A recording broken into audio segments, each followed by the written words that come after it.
ذات ضمیر مطابق للموصول یسمى عائدا۔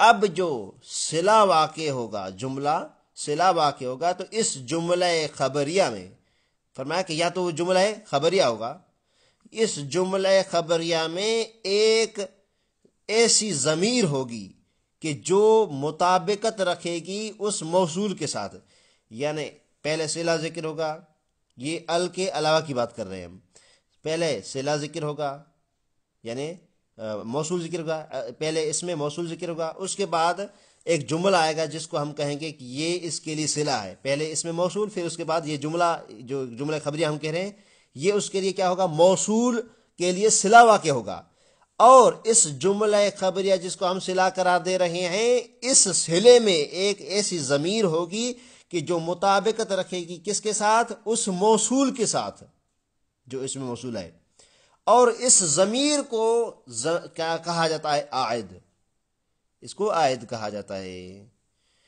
اور یہ کبھی کبھار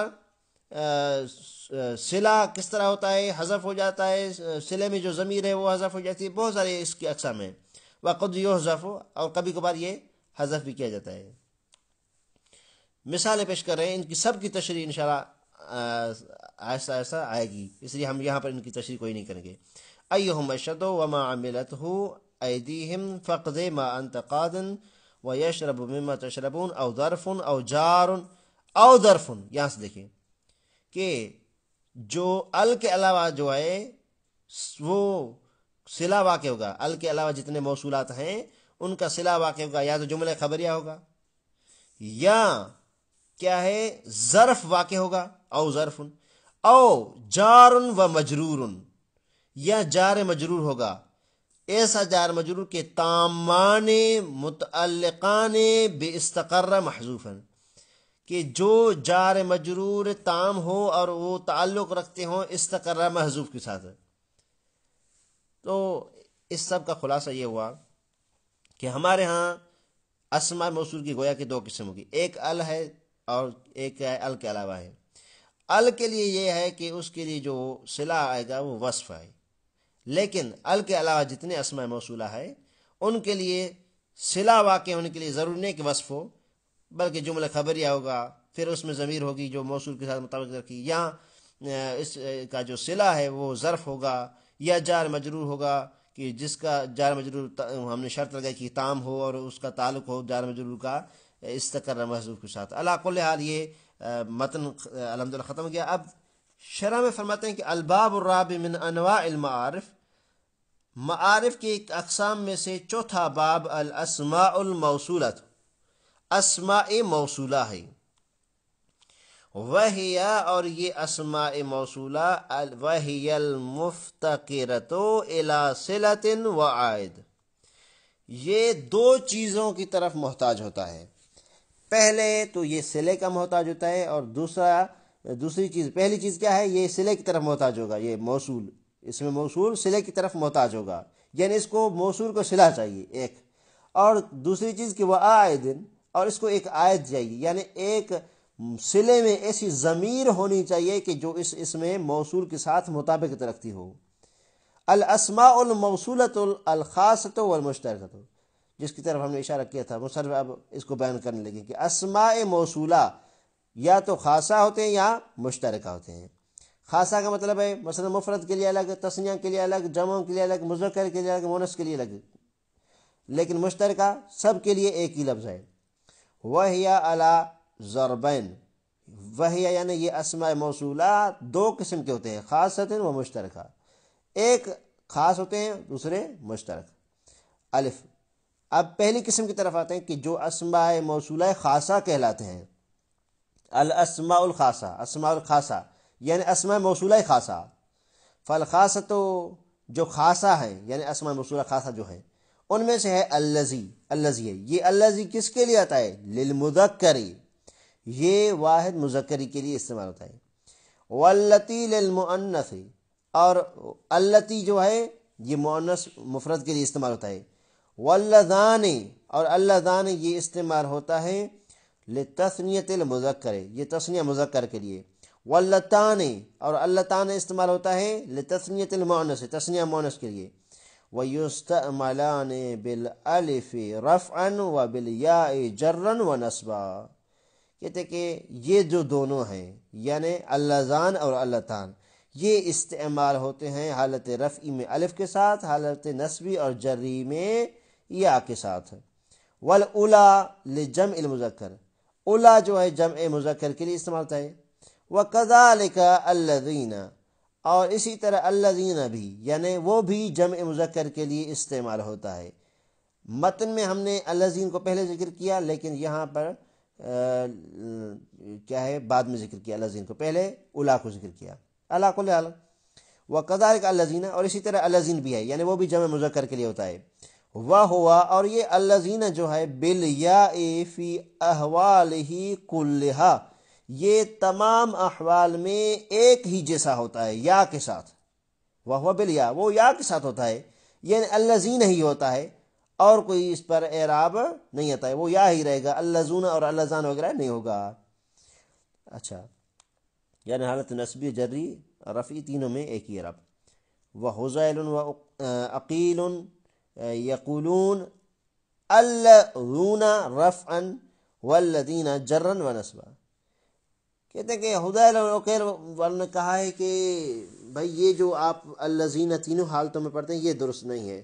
ان کا نظریہ اور ان کا یہ کہنا ہے کہ یہاں پر اگر آپ رفعی حالت میں لے کر آتے ہیں تو پھر یہاں پر یا نہیں ہوگا بلکہ اللذون ہوگا، لیکن اگر نصبی اور جری میں یا لے کر آتے ہیں تو پھر درست ہے. یعنی تھوڑا سا مختلف ہو گیا. ہم کیا کہتے ہیں کہ تینوں حالتوں میں یا، وہ کہتے ہیں نہیں دو حالتوں میں یا نصبی اور جری میں، لیکن حالت رفع میں وہ واو کے قائل ہیں. خیر یہ اس کا اعراب ہو گیا. واللاتی واللائی لجمع المؤنث یہ جو دو الفاظ اللاتی اور اللائی ہیں یہ جمع مؤنث کے لیے ہوتے ہیں. وَلَكَ اثبات الْيَاءِ وَتَرْكُهَا اور آپ کے لیے جائز ہے کہ آپ اس یا کو باقی رکھیں یا کو ترک کریں. یا کیا مطلب ہے، کون سی یا کی بات ہو رہی ہے؟ یہاں پر دیکھیں کہ اللاتی یہاں پر اس کے آخر میں تا کے بعد آخر میں یا ہے، اور اس طرح اللائی یعنی آپ اس کو اللاتی کے بجائے آپ اس طرح پڑھ سکتے ہیں کہ اللاتی کے بجائے اللاتی بغیر یا کے پڑھیں، اور اللاتی بھی یا کے ساتھ بھی پڑھ سکتے ہیں. تو کہا کہ آپ کو اختیار ہے. وَلَكَ اور آپ کو اختیار ہے کہ اثبات الیا آپ اس یا کو ثابت کریں باقی رکھیں، وَتَرْكُهَا یا اس کو ختم کر دیں حذف کر دیں، آپ کی مرضی ہے، اس میں کوئی حرج نہیں ہے. اگر یہاں تک جو ہماری بحث تھی وہ اسماء موصولہ خاصہ میں تھی، یعنی ایسے اسماء کے جو خاص ہیں مفرد کے لیے، مؤنث کے لیے، تثنیہ کے لیے، جمع کے لیے اور مذکر وغیرہ، یہ ساری تفصیل بیان کر دی. اب ہماری بات ہوگی اسماء موصولہ مشترکہ میں، یعنی ایسے اسماء کی جو ایک لفظ ہے لیکن وہ مشترک ہے، کبھی وہ مفرد کے لیے استعمال ہو رہا ہے، کبھی وہی جمع کے لیے استعمال ہو رہا ہے، کبھی وہی تثنیہ کے لیے استعمال ہو رہا ہے. اس طرح کی مثال انشاءاللہ کی واضح ہو جائے گا، کوئی مشکل بات نہیں ہے اس میں. الاسماء المشترکۃ اسماء مشترکہ جو ہیں، والمشترکۃ من و ما و ایو و ال و ذو و ذا یہ کتنے ہوئے؟ فرماتے ہیں وَفَهَذِهِ السِّتَّةُ یہ 6 الفاظ ہیں، من سے لے کر ذا تک یہ 6 الفاظ ہیں. تُطْلَقُ عَلَى الْمُفْرَدِ وَالْمُثَنَّى وَالْمَجْمُوعِ الْمُذَكَّرِ مِنْ هَذَا كُلِّهِ وَالْمُؤَنَّثِ فرماتے ہیں کہ یہ 6 الفاظ تطلق استعمال ہوتے ہیں علی المفرد مفرد پر بھی، یعنی مفرد کے لیے بھی استعمال ہوتے ہیں، والمثنى تثنیہ کے لیے بھی، والمجموع یعنی جمع کے لیے بھی، المذکر من هذا کلی اور ان سب کا جو مذکر ہو، یعنی مفرد مذکر ہو، تثنیہ مذکر ہو یا جمع مذکر ہو، والمؤنث یا ان تمام کا مؤنث ہو، یعنی مفرد مؤنث، تثنیہ مؤنث اور جمع مؤنث. کہنے کا مقصد یہ ہے کہ یہ جو الفاظ 6 ہم نے ذکر کیے ہیں یہ تمام کے لیے استعمال ہوتے ہیں، چاہے مفرد، تثنیہ، جمع، مذکر، مؤنث جو بھی ہو اس کے لیے استعمال ہو سکتے ہیں. اس لیے ہی اس کو کہا جاتا ہے اسماء موصولہ مشترکہ. اور اس کو پیچھے جو تعبیر کیا تھا ہم نے متن میں وہ اس طرح کے بے معنی الجمع ہیں، جمع کی معنی میں بھی یہ آتی ہے، اس لیے اس کو بے معنی الجمع پیچھے متن میں وہ ذکر ہوئے تھے۔ اچھا، اب تھوڑے سے اس کی مثالیں پیش کر رہے ہیں۔ تقول آپ کہیں کہ فی من، مثلا من کی مثال پیش کر رہے ہیں پہلے۔ یعجبنی من جاءک، دیکھیں یہاں پر مذکر کے لیے من استعمال ہوا، مذکر مفرد۔ ومن جاءت کا، یہاں پر دیکھیں جاءت کا، یہاں پر یہ مؤنث ہے اور یہاں پر پھر بھی من استعمال ہوا ہے۔ ومن جاءک، یہاں پر دیکھیں تثنیہ مذکر ہے پھر بھی من استعمال ہوا۔ ومن جاءتاک، یہاں پر تثنیہ مؤنث ہے پھر بھی من استعمال ہوا۔ ومن جاؤک، یہاں پر جمع مذکر ہے پھر بھی کیا استعمال ہوا؟ من۔ ومن جئنک، اور یہاں پر کیا ہے؟ جمع مؤنث ہے پھر بھی من استعمال ہوا۔ یہ کیا ہے؟ من کی مثال پیش کی۔ ایک اور مثال پیش کریں تاکہ اور بھی واضح ہو جائے۔ وَتَقُولُ فِي مَا، اور آپ ماں کے بارے میں یہ کہیں، لمن کالا، اگر کوئی کہے کہ اشتریت حمارن، میں نے ایک کیا ہے گدھا خریدا، ٹھیک ہے۔ او اتانن، یعنی یا یہ کہے کہ اشتریت حمارن او اتانن، تو یہاں پر اس الفاظ کو نوٹ کیجیے گا۔ اتانن مفرد، اتانین یہ حمارین، اس کو خود آپ حل کریں، مشکل نہیں ہے اس میں۔ اصل جو شاید مثال ہم پیش کر رہے ہیں، اتانن ایک مفرد، اتانین یہ تثنیہ، اور پھر دیکھیں اتونن، اس میں ان تینوں میں یہ کیا استعمال ہوا ہے؟ ما ہی استعمال ہوا ہے، ما استعمال ہوگا، ٹھیک ہے۔ یہ اس کا جواب آ رہا ہے۔ اچھا، اور اعجبنی ما اشتریتہ وما اشتریتہا وما اشتریتہما وما اشتریتہم وما اشتریتہن وکذالک تفعل فی البواقی۔ اس کا ترجمہ پیش کرتے ہیں۔ شروع میں جیسے یعجبنی من جاءک، مجھے تعجب میں ڈال دیا من جاءک، جو آپ کے کون آپ کے پاس آیا، یعنی یہ مفرد کے لیے اس کی ترجمہ انشاءاللہ واضح ہے۔ نیچے میں دیکھیں کہ آپ یہ کہیں گے، مثلا جو یہ کہے کہ میں نے گدھا خریدا اور اس طرح کے یہ سارے کہیں، تو آپ اس کے بارے میں کیا کہیں گے؟ اعجبنی ما، شاید مثال یہاں پر ہے کہ مجھے تعجب میں ڈالا ما اشتریتہ، کہ جو آپ نے خریدا، اشتریتہا یہ پہلا مذکر کے لیے، جو آپ نے خریدا، یہ آپ خاتون کو مثلا کہیں، یا اشتریتہما جو آپ دونوں نے خریدا، چاہے مذکر ہو یا مؤنث۔ وما اشتریتہم یہ مذکر کے لیے کہ جو آپ لوگوں نے مثلا خریدا۔ وما اشتریتہن جو آپ سب خواتین نے خریدا۔ تو علی کل حال یہ کیا ہے؟ ایسے اسماء موصولہ مشترکہ ہے جو تمام میں استعمال ہوتے ہیں۔ وَكَذَلِكَ تَفْعَلْ فِي الْبَوَاقِي، مصنف فرماتے ہیں کہ آپ اس کی گردان کریں تمام افعال میں، جتنے بھی افعال کہہ رہا ہوں۔ وَكَذَلِكَ تَفْعَلْ فِي الْبَوَاقِي، مصنف فرماتے ہیں کہ آپ اس طرح کریں تمام اسماء موصولہ۔ مثلا ہم نے تو دو مثالیں پیش کی، من اور ما کی، آپ ایو کو لے کر آئیں، ال کو لے کر آئیں، زو کو لے کر آئیں، ذا کو لے کر آئیں، کوئی مشکل نہیں ہے۔ قولہم فی ال و ذو و ذا، مصنف فرماتے ہیں کہ ان کا ال اور زو اور ذا کے بارے میں جو قول ہے وہ یہ ہے۔ قولہم فی ال، وہ کہتے ہیں ال کے بارے میں کیا کہتے ہیں کہ وَإِنَّمَا تَكُونُ الْمَوْصُولَةً بِشَرْطِ أَن تَكُونَ دَاخِلَةً عَلَى وَصْفٍ صَرِيحٍ لِغَيْرِ تَفْضِيلٍ وَهُوَ ثَلَاثَةٌ۔ مصنف فرماتے ہیں کہ اگر ال کی بات کریں تو ال کب موصولہ ہوگا؟ ال کے موصولہ ہونے کے لیے شرط ہے کہ یہ داخل ہو وصف صریح پر، اور وہ وصف صریح اس میں تفصیل نہ ہو۔ تو مصنف فرماتے ہیں وصف صریح غیر تفصیل کتنی ہے؟ وہ وَهُوَ ثَلَاثَةٌ، گویا کہ یہ کہتے ہیں کہ ایسی وصف کے جو فعل کی معنی دینے والی ہو، فعل کا عمل کرنے والی ہو، جس طرح مثالیں جو پیش کریں گے۔ مصنف فرماتے ہیں کہ وَهُوَ ثَلَاثَةٌ، اور وہ تین ہیں، یعنی ایسی وصف کے جو صریح اور غیر تفصیل ہو، وہ تین ہیں، یعنی اب جو ہم تین بتانے جا رہے ہیں اگر ان تینوں پر ال داخل ہو تو وہ موصولہ ہوگا، وَإِلَّا موصولہ نہ ہوگا۔ وَهُوَ ثَلَاثَةٌ، وہ تین ہیں۔ اسم الفاعل كالضارب، جیسے اس میں فاعل ہے جیسے الضارب، مثلا الضارب، اگر ضاربن یہ اس میں فاعل ہے، اس پر الف لام داخل ہو اور ہو جائے الضارب تو یہ الف لام کیا ہے؟ موصولہ کہلائے گا۔ وہ اسم المفعول، اور اس طرح اسم مفعول بھی ہے، کل مضروب، جس طرح مضروب ہے، مثلا پہلے تھا مضروبن، ہم نے الف لام داخل کیا المضروب، یا جس طرح مثلا کل مضروب یہاں پر لکھا ہوا ہے۔ وصفۃ المشبہۃ کل حسن، تو یہاں پر دیکھیں تین چیزیں ہیں جو اس میں یعنی وصف صریح ہیں، غیر تفصیل یعنی جو افعال تفضیل کے علاوہ جتنے تفضیل کے لیے جو ہوتی ہیں اس کے علاوہ، کیونکہ ایک صفت ہے جو تفضیل کے لیے آتی ہے، دوسری جو تفضیل کے لیے نہیں آتی ہے، تو اس میں وصف صریح ہے، غیر تفصیل، یہ تین چیزیں، ایک اس میں فاعل، پھر اس میں مفعول، پھر کیا ہے؟ صفت مشبہ۔ اچھا، فَإِذَا دَخَلَتْ عَلَىٰ اسْمٍ جَامِدٍ كَالرَّجُلٍ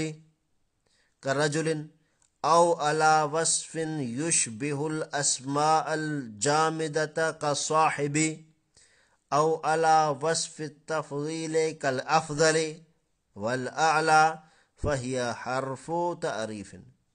کوئی آ کر کہے کہ بھائی دیکھیں آپ نے شرط لگائی ہے، کون سی؟ کہ یہ ال تب موصولہ ہوگا جب یہ اس وصف صریح، جب یہ وصف صریح غیر تفصیل پر داخل ہو، اور وہ تین چیزیں ہی ہیں ان پر داخل ہو تو پھر یہ موصولہ ہے، الا موصولہ نہیں ہے۔ یعنی اگر کوئی کہے کہ ان کے علاوہ کسی پر ال داخل ہو تو وہ ال موصولہ نہیں ہوگی، فرماتے ہیں نہیں، وہ ال موصولہ نہیں ہوگا بلکہ کوئی اور ہوگا۔ مثلا فرماتے ہیں فَإِذَا دَخَلَتْ عَلَىٰ اسْمٍ جَامِدٍ كَالرَّجُلٍ، مثلا اس میں جامد ہے، مشتق نہیں ہے، اس پر اگر ال داخل ہو جائے، مثلا الرجل ہے، تو یہ ال کیا ہے؟ موصولہ نہیں ہے۔ او علی وصف، یا تو وصف پر تو داخل ہوا ہے یہ ال، یشبہ الاسماء الجامدہ، لیکن وہ اسماء جامدہ کے مشابہ ہے، یعنی اس جیسا ہے، جیسے صاحب ہے، تو اس پر الف لام داخل ہوا ہے۔ او علی وصف تفضیل، یا وصف پر داخل ہوا ہے لیکن وہ وصف تفضیل کے لیے ہے، ٹھیک ہے، جیسے افضل اور اعلیٰ ہے، یعنی فضیلت بیان کرنے کے لیے جو وصفات ہیں، تو ان تمام صورتوں میں یہ ال کیا ہوگا؟ یہ ال کے لیے کیا حکم ہے کہ آیا اس صورت میں یہ ال موصولہ ہوگا یا نہیں؟ فرماتے ہیں کہ نہیں، ال موصولہ نہیں ہوگا، پھر کیا ہوگا؟ فَهِيَ حَرْفُ تَعْرِيفٍ، پھر اس صورت میں یہ حرف تعریف ہوگا، ٹھیک ہے۔ حرف تعریف وہی جو معرفہ کرنے والے حرف ہوتے ہیں۔ اچھا، یہ پہلا مرحلہ اس کا گزرا ال کا، پھر کیا ہے؟ زو کے بارے میں۔ ثانی میں کہتے ہیں کہ قولہم فی ذو کے بارے میں کیا کہتے ہیں کہ وَإِنَّمَا تَكُونُ ذُو مَوْصُولَةً فی لغت طین خاصۃً، فرماتے ہیں کہ یہ صرف لغت طی والے ہی کہتے ہیں کہ یہ ذو موصولہ ہے۔ جیسے ہم نے ذکر کیا کہ جتنے بھی نحوین ہیں ان میں سے صرف یہی کہتے ہیں کہ یہ کیا ہے؟ موصولہ ہے، وَإِلَّا دوسرے نحوی ان کو موصولہ ہی نہیں مانتے۔ اس طرح مثال پیش کر رہے ہیں کہ تقول، آپ کہیں کہ جاءنی ذو قام، یعنی گویا کہ اس طرح کہ جاءنی الذی قام، میرے پاس وہ آیا جو کھڑا تھا۔ وَسُمِعَ مِنْ کلامہم، ان کے کلام میں سے سنا گیا ہے، یہ بھی کہتے ہیں کہ لا وذو فی السماء عرشہ، تو یہاں پر لا یعنی یہ کیا پیش کرنا چاہتے ہیں؟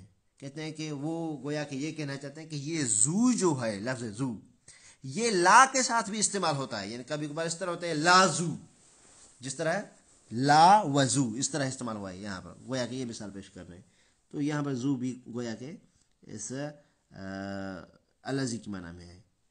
پھر ایک شاعر کا ایک شعر ہے وہ پیش کر رہے ہیں، وقال الشاعر، شاعر نے ایک شعر کہا ہے، اس میں کہتے ہیں کہ فَإِنَّ الْمَاءَ مَاءُ أَبِي وَجَدِي وَبِئْرِي ذُو حَفَرْتُ وَذُو تَوَيْتُ۔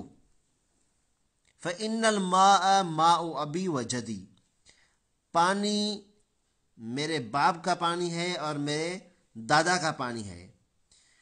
وَبِئْرِي، اور یہ جو کنواں ہے، ذُو حَفَرْتُ، جس کو ہم نے کھودا ہے یا میں نے کھودا ہے، وَذُو تَوَيْتُ، ہم نے بنایا ہے۔ شاہد مثال ذو حفرت اور ذو تویت میں ہے۔ تو یہاں پر ذو اور پہلا ذو حفرت اور ذو تویت یہ کس معنی میں ہے؟ تو فرماتے ہیں کہ یہاں پر ذو بے معنی اللتی ہے۔ کوئی آ کے اشکال کر سکتا ہے کہ پہلے تو آپ نے کہا ذو بے معنی الذی ہے، تو جواب یہ ہے کہ ذو بے معنی الذی بھی ہو سکتا ہے اور اللتی بھی ہو سکتا ہے۔ یہاں پر کیا دلیل ہے کہ یہاں پر یہ جو ذو ہے بے معنی اللتی ہے، بے معنی الذی نہیں ہے؟